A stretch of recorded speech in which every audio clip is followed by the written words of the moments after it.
The Seven Dials Mystery by Agatha Christie. Chapter 19. Bundle's Adventures. Bundle Brent was a resourceful girl. She was also a girl of imagination. She had foreseen that Bill, if not Jimmy, would make objections to her participation in the possible dangers of the night. It was not Bundle's idea to waste time in argument. She had laid her own plans and made her own arrangements. A glance from her bedroom window shortly before dinner had been highly satisfactory. She had known that the gray walls of the abbey were plentifully adorned with ivy, but the ivy outside her window was particularly solid-looking and would present no difficulties to one of her athletic propensities. She had no fault to find with Bill's and Jimmy's arrangements as far as they went. But in her opinion they did not go far enough. She offered no criticism, because she intended to see to that side of things herself. Briefly, while Jimmy and Bill were devoting themselves to the inside of the abbey, Bundle intended to devote her attentions to the outside. Her own meek acquiescence in the tame role assigned to her gave her an infinity of pleasure.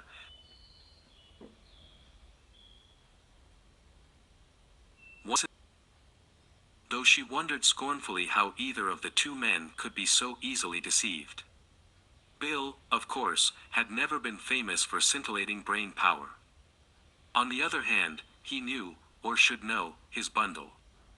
And she considered that Jimmy Thesiger, though only slightly acquainted with her, ought to have known better than to imagine that she could be so easily and summarily disposed of. Once in the privacy of her own room, Bundle set rapidly to work. First she discarded her evening dress and the negligible trifle which she wore beneath it, and started again, so to speak, from the foundations. Bundle had not brought her maid with her, and she herself had packed. Otherwise, the puzzled Frenchwoman might have wondered why her lady took a pair of riding breeches and no further equine equipment. Arrayed in riding breeches, rubber-soled shoes, and a dark-colored pullover, Bundle was ready for the fray. She glanced at the time. As yet, it was only 12:30. Too early by far. Whatever was going to happen would not happen for some time yet. The occupants of the house must all be given time to get off to sleep. 1:30 was the time fixed by Bundle for the start of operations. She switched off her light and sat down by the window to wait. Punctually at the appointed moment, she rose, pushed up the sash and swung her leg over the sill. The night was a fine one, cold and still. There was starlight but no moon. She found the descent very easy. Bundle and her two sisters had run wild in the park at Chimneys as small children, and they could all climb like cats. Bundle arrived on a flower bed, rather breathless, but quite unscathed. She paused a minute to take stock of her plans. She knew that the rooms occupied by the Air Minister and his secretary were in the West Wing. That was the opposite side of the house from where Bundle was now standing. A terrace ran along the south and west side of the house, ending abruptly against a walled fruit garden. Bundle stepped out of her flower bed and turned the corner of the house to where the terrace began on the south side. She crept very quietly along it, keeping close to the shadow of the house. But, as she reached the second corner, she got a shock, for a man was standing there, with the clear intention of barring her way. The next instant she had recognized him. Superintendent Battle. "You did give me a fright." "That's what I'm here for," said the superintendent pleasantly. Bundle looked at him. It struck her now, as so often before, how remarkably little camouflage there was about him. He was large and solid and noticeable. He was, somehow, very English. But of one thing Bundle was quite sure. Superintendent Battle was no fool. "What are you really doing here?" she asked, still in a whisper. "Just seeing," said Battle, "that nobody's about who shouldn't be." "Oh," said Bundle, rather taken aback. "You, for instance, Lady Eileen. I don't suppose you usually take a walk at this time of night." "Do you mean," said Bundle slowly, "that you want me to go back?" Superintendent Battle nodded approvingly. "You're very quick, Lady Eileen." That's just what I do mean. Did you, come out of a door, or the window? The window. It's easy as anything climbing down this ivy. Superintendent Battle looked up at it thoughtfully. Yes, he said. I should say it would be. And you want me to go back, said Bundle. I'm rather sick about that. I wanted to go round onto the west terrace. Perhaps you won't be the only one who'll want to do that. That, said Battle. Nobody could miss seeing you, said Bundle rather spitefully. The superintendent seemed rather pleased than otherwise. I hope they won't, he said. No unpleasantness. That's my motto. And if you'll excuse me, Lady Eileen, I think it's time you were going back to bed. The firmness of his tone admitted of no parley. Rather crestfallen, Bundle retraced her steps. She was halfway up the ivy when a sudden idea occurred to her, and she nearly relaxed her grip and fell. Supposing Superintendent Battle suspected her. There had been something, yes, surely there had been something in his manner that vaguely suggested the idea. She couldn't help laughing as she crawled over the sill into her bedroom. Fancy the solid superintendent suspecting her. Though she had so far obeyed Battle's orders as to return to her room, Bundle had no intention of going to bed and sleeping. Nor did she think that Battle had really intended her to do so. He was not a man to expect impossibilities. And to remain quiescent when something daring and exciting might be going on was a sheer impossibility to Bundle. She glanced at her watch. It was 10 minutes to 2. After a moment or two of irresolution, she cautiously opened her door. Not a sound. Everything was still and peaceful. She stole cautiously along the passage. Once she halted, thinking she heard a board creak somewhere, but then convinced that she was mistaken, she went on again. She was now in the main corridor, making her way to the west wing. She reached the angle of intersection and peered cautiously round, then she stared in blank surprise. The watcher's post was empty. Jimmy Thesiger was not there. Bundle stared in complete amazement. What had happened? Why had Jimmy left his post? What did it mean? And at that moment she heard a clock strike 2. She was still standing there, debating what to do next, when suddenly her heart gave a leap and then seemed to stand still. The door handle of Terence O'Rourke's room was slowly turning. Bundle watched, fascinated. But the door did not open. Instead, the knob returned slowly to its original position. What did it mean? Suddenly Bundle came to a resolution. Jimmy, for some unknown reason, had deserted his post. She must get hold of Bill.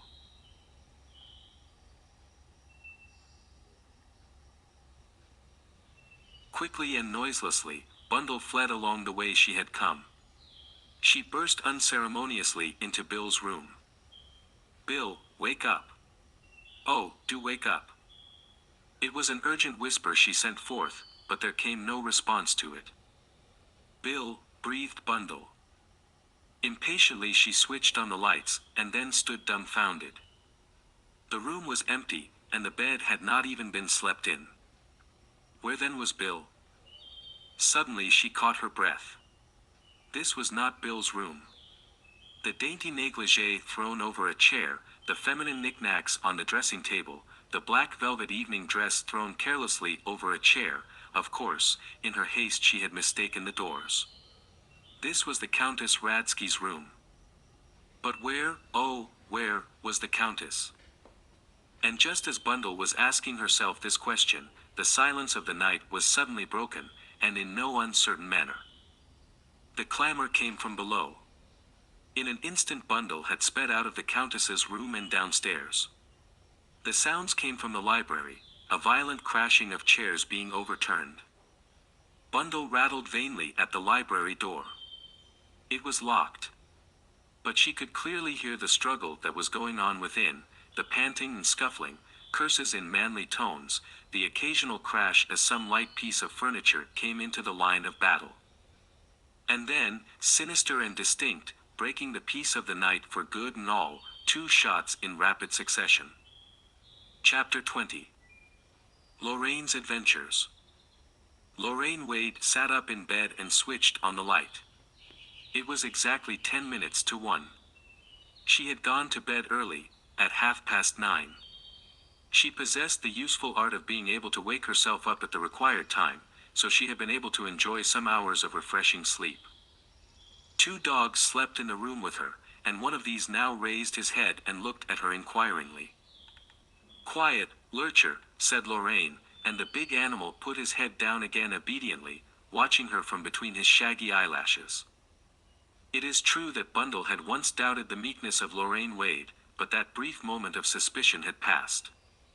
Lorraine had seemed so entirely reasonable, so willing to be kept out of everything.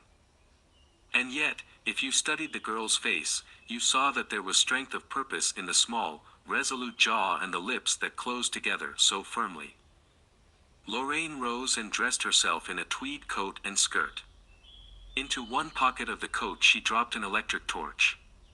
Then she opened the drawer of her dressing table and took out a small ivory-handled pistol, almost a toy in appearance. She had bought it the day before at Harrod's and she was very pleased with it. She gave a final glance round the room to see if she had forgotten anything, and at that moment the big dog rose and came over to her, looking up at her with pleading eyes and wagging his tail. Lorraine shook her head. "No, Lurcher. Can't go. Missus can't take you. Got to stay here and be a good boy." She dropped a kiss on the dog's head, made him lie down on his rug again, and then slipped noiselessly out of the room, closing the door behind her. She let herself out of the house by a side door and made her way round to the garage, where her little 2-seater car was in readiness. There was a gentle slope, and she let the car run silently down it, not starting the engine till she was some way from the house. Then she glanced at the watch on her arm and pressed her foot down on the accelerator. She left the car at a spot she had previously marked down. There was a gap there in the fencing that she could easily get through.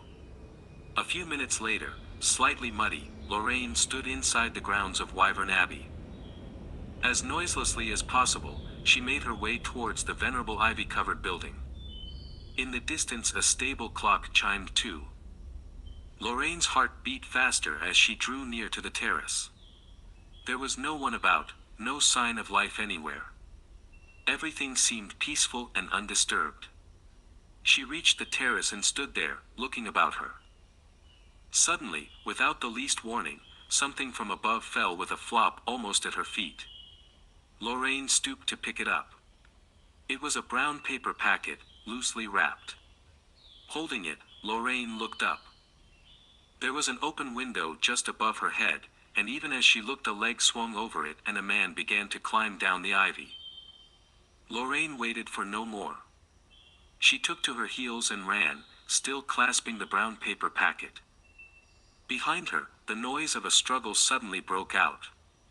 A hoarse voice, "Let me go," another that she knew well, "Not if I know it." "Ah, you would you?" Still Lorraine ran, blindly, as though panic-stricken, right round the corner of the terrace, and slap into the arms of a large, solidly built man. There, said Superintendent Battle kindly. Lorraine was struggling to speak. Oh, quick. They're killing each other. Oh, do be quick." There was a sharp crack of a revolver shot, and then another. Superintendent Battle started to run. Lorraine followed. Back round the corner of the terrace and along to the library window. The window was open. Battle stooped and switched on an electric torch.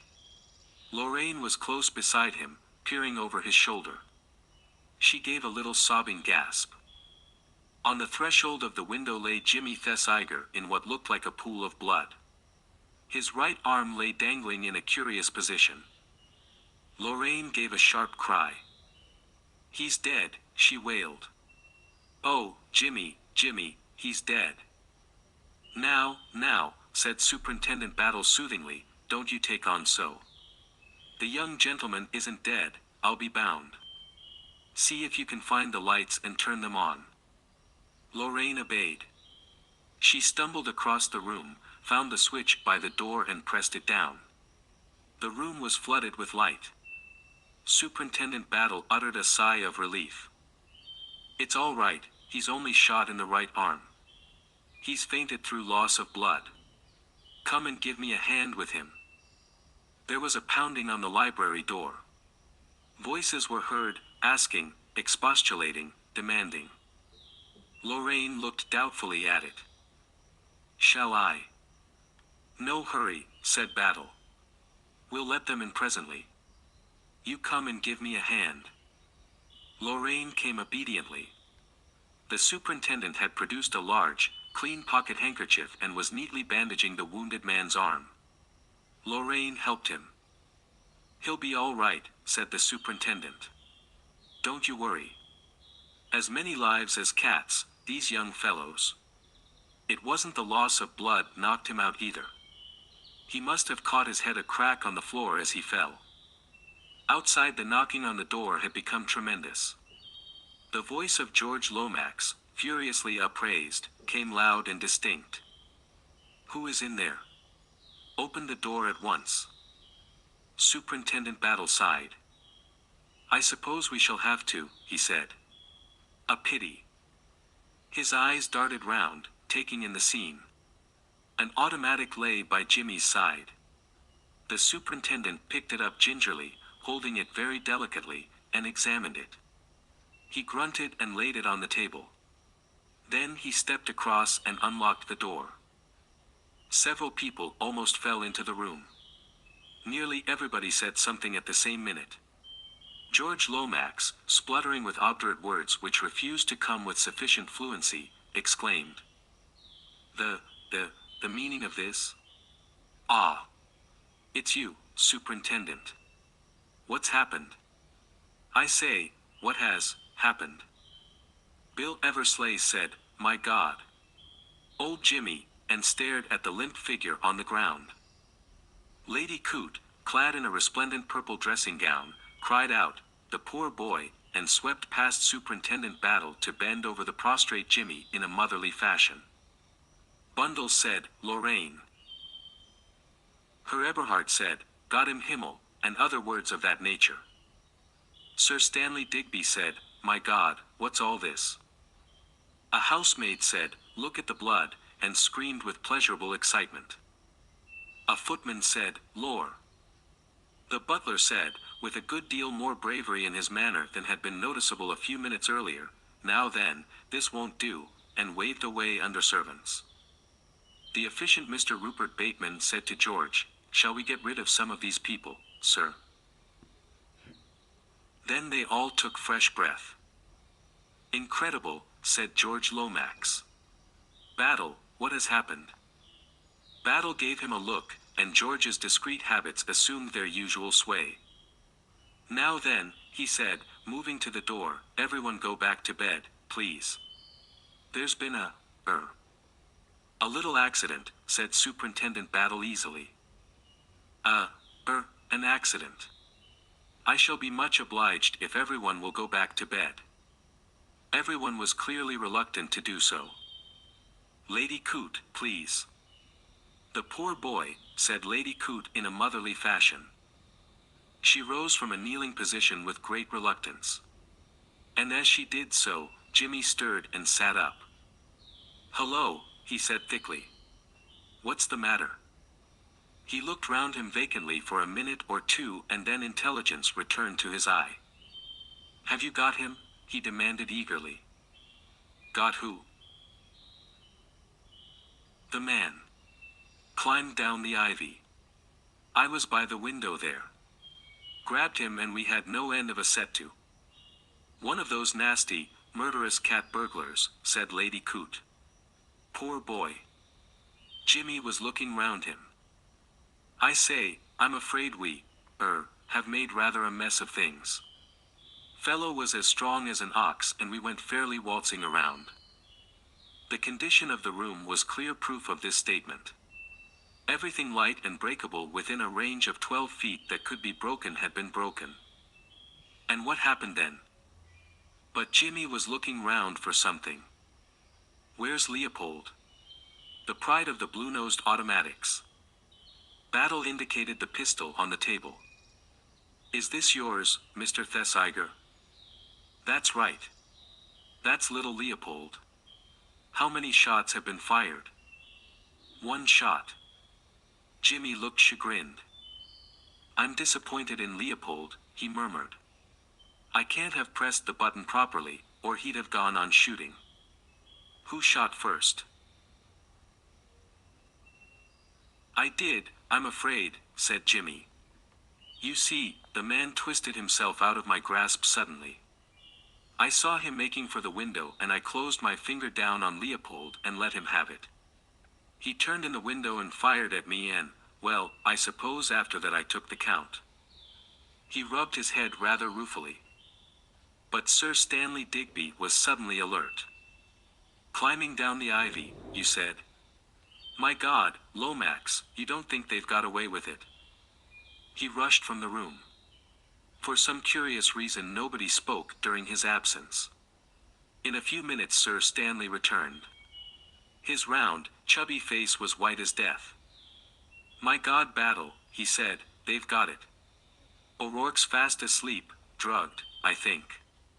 I can't wake him. And the papers have vanished. Chapter 21. The recovery of the formula. Der liebe Gott, said Herr Eberhard in a whisper. His face had gone chalky white. George turned a face of dignified reproach on Battle. Is this true, Battle? I left all arrangements in your hands. The rock-like quality of the superintendent showed out well. Not a muscle of his face moved. The best of us are defeated sometimes, sir, he said quietly. Then you really mean, that the document is gone? But to everyone's intense surprise Superintendent Battle shook his head. No, Mr. Lomax, it's not so bad as you think. Everything's all right. But you can't lay the credit for it at my door. You've got to thank this young lady. He indicated Lorraine, who stared at him in surprise. Battle stepped across to her and gently took the brown paper parcel which she was still clutching mechanically. I think, Mr. Lomax, he said, that you will find what you want here. Sir Stanley Digby, quicker in action than George, snatched at the package and tore it open, investigating its contents eagerly. A sigh of relief escaped him and he mopped his brow. Herr Eberhard fell upon the child of his brain and clasped it to his heart, whilst a torrent of German burst from him. Sir Stanley turned to Lorraine, shaking her warmly by the hand.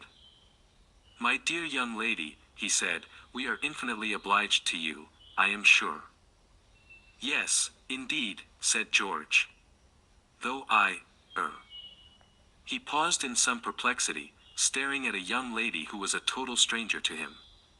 Lorraine looked appealingly at Jimmy, who came to the rescue. This is Miss Wade, said Jimmy. Gerald Wade's sister. Indeed, said George, shaking her warmly by the hand. My dear Miss Wade, I must express my deep gratitude to you for what you have done. I must confess that I do not quite see. He paused delicately and 4 of the persons present felt that explanations were going to be fraught with much difficulty. Superintendent Battle came to the rescue. Perhaps we'd better not go into that just now, sir, he suggested tactfully. The efficient Mr. Bateman created a further diversion. Wouldn't it be wise for someone to see to O'Rourke? Don't you think, sir, that a doctor had better be sent for? Of course, said George. Of course. Most remiss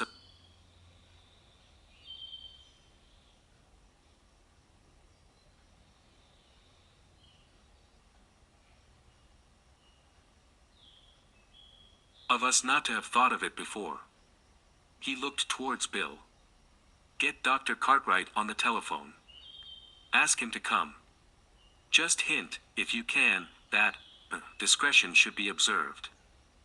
Bill went off on his errand. I will come up with you, Digby, said George. Something, possibly, could be done, measures should, perhaps, be taken, whilst awaiting the arrival of the doctor. He looked rather helplessly at Rupert Bateman. Efficiency always makes itself felt. It was Pongo who was really in charge of the situation. "Shall I come up with you, sir?" George accepted the offer with relief. Here, he felt, was someone on whom he could lean. He experienced that sense of complete trust in Mr. Bateman's efficiency which came to all those who encountered that excellent young man. The three men left the room together. Lady Coote, murmuring in deep rich tones, "The poor young fellow. Perhaps I could do something," hurried after them. "That's a very motherly woman," observed the superintendent thoughtfully. "A very motherly woman. I wonder." Three pairs of eyes looked at him inquiringly. "I was wondering," said Superintendent Battle slowly, "where Sir Oswald Coote may be." "Oh," gasped Lorraine. "Do you think he's been murdered?" Battle shook his head at her reproachfully. "No need for anything so melodramatic," he said. "No, I rather think." He paused, his head on one side, listening, one large hand raised to enjoin silence. In another minute they all heard what his sharper ears had been the first to notice, footsteps coming along the terrace outside. They rang out clearly with no kind of subterfuge about them. In another minute the window was blocked by a bulky figure which stood there regarding them and who conveyed, in an odd way, a sense of dominating the situation. Sir Oswald, for it was he, looked slowly from one face to another. His keen eyes took in the details of the situation. Jimmy, with his roughly bandaged arm, Bundle, in her somewhat anomalous attire, Lorraine, a perfect stranger to him. His eyes came last to Superintendent Battle. He spoke sharply and crisply. "What's been happening here, officer?" "Attempted robbery, sir." "Attempted, eh?" "Thanks to this young lady, Miss Wade, the thieves failed to get away with it." "Ah," he said again, his scrutiny ended. "And now, officer." He held out a small Mauser pistol which he carried delicately by the butt.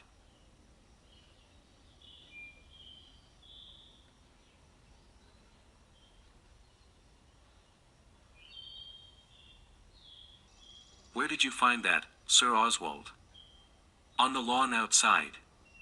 I presume it must have been thrown down by one of the thieves as he took to his heels. I've held it carefully, as I thought you might wish to examine it for fingerprints."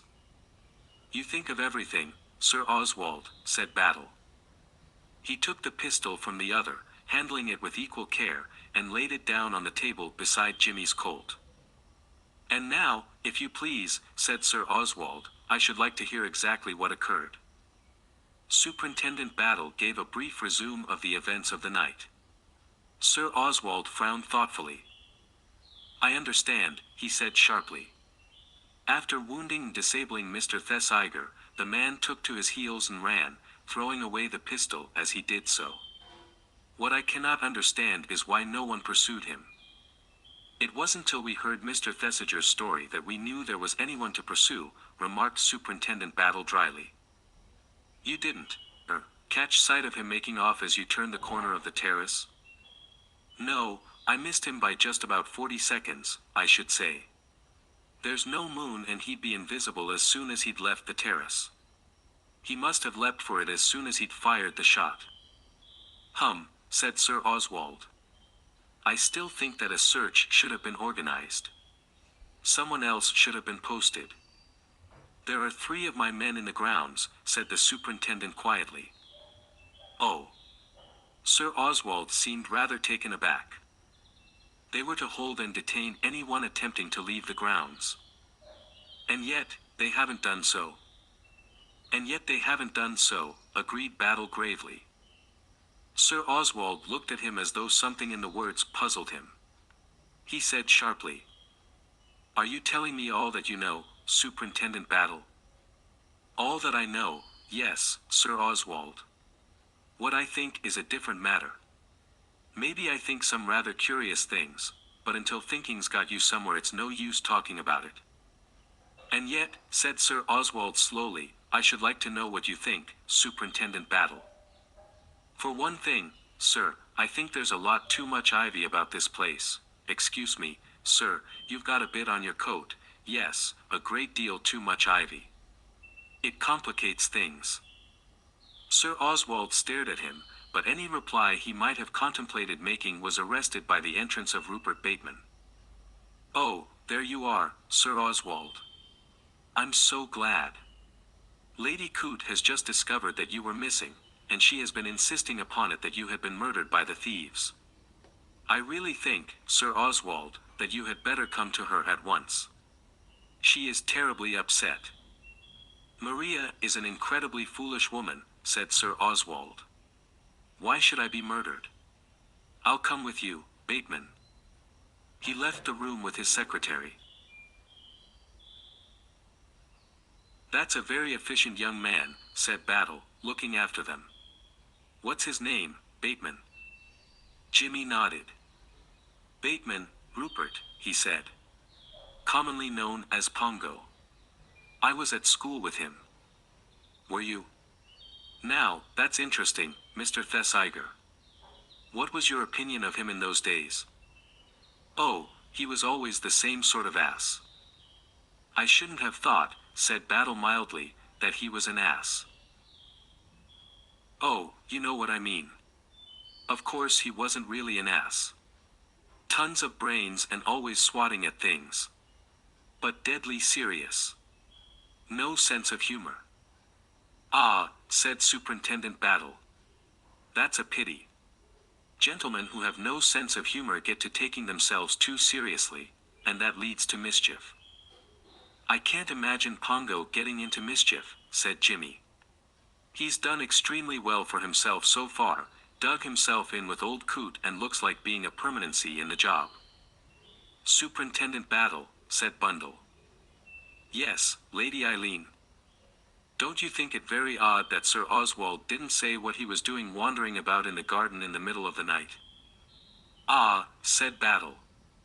Sir Oswald's a great man, and a great man always knows better than to explain unless an explanation is demanded. To rush into explanations and excuses is always a sign of weakness. Sir Oswald knows that as well as I do. He's not going to come in explaining and apologizing, not he. He just stalks in and hauls me over the coals. He's a big man, Sir Oswald. Such a warm admiration sounded in the superintendent's tones that Bundle pursued the subject no further. And now, said Superintendent Battle, looking round with a slight twinkle in his eye, now that we're together and friendly like, should like to hear just how Miss Wade happened to arrive on the scene so pat. She ought to be ashamed of herself, said Jimmy. Hoodwinking us all as she did. Why should I be kept out of it all? Cried Lorraine passionately. I never meant to be, no, not the very first day in your rooms when you both explained how the best thing for me to do was to stay quietly at home and keep out of danger. I didn't say anything, but I made up my mind then. I half suspected it, said Bundle. You were so surprisingly meek about it. I might have known you were up to something. I thought you were remarkably sensible, said Jimmy Thesiger. You would, Jimmy dear, said Lorraine. It was easy enough to deceive you. Thank you for these kind words, said Jimmy. Go on, and don't mind me. When you rang up and said there might be danger, I was more determined than ever, went on Lorraine. I went to Harrod's and I bought a pistol. Here it is. She produced the dainty weapon, and Superintendent Battle took it from her and examined it. Quite a deadly little toy, Miss Wade, he said. Have you had much, practice with it? None at all, said Lorraine. But I thought if I took it with me, well, that it would give me a comforting feeling. Quite so, said Battle gravely. My idea was to come over here and see what was going on. I left the car in the road and climbed through the hedge and came up to the terrace. I was just looking about me when, plop, something fell right at my feet. I picked it up and then looked to see where it could have come from. And then I saw the man climbing down the ivy and I ran. Just so, said Battle. Now, Miss Wade, can you describe that man at all? The girl shook her head. It was too dark to see much. I think he was a big man, but that's about all. And now you, Mr. Thesiger. Battle turned to him. You struggled with the man, can you tell me anything about him? He was a pretty hefty individual, that's all I can say. He gave a few hoarse whispers, that's when I had him by the throat. He said, "Let me go, governor," something like that. An uneducated man, then? Yes, I suppose he was. He spoke like one. I still don't quite understand about the packet, said Lorraine. Why should he throw it down as he did? Was it because it hampered him climbing? No, said Battle. I've got an entirely different theory about that. That packet, Miss Wade, was deliberately thrown down to you, or so I believe. To me? Shall we say, to the person the thief thought you were? This is getting very involved, said Jimmy. Mr. Thesiger, when you came into this room, did you switch on the light at all? Yes. And there was no one in the room? No one at all.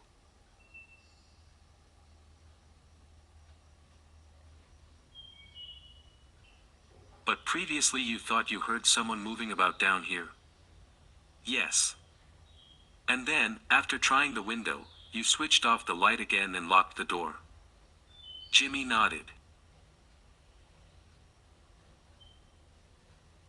Superintendent Battle looked slowly round him. His glance was arrested by a big screen of Spanish leather which stood near one of the bookcases. Brusquely he strode across the room and looked behind it. He uttered a sharp ejaculation.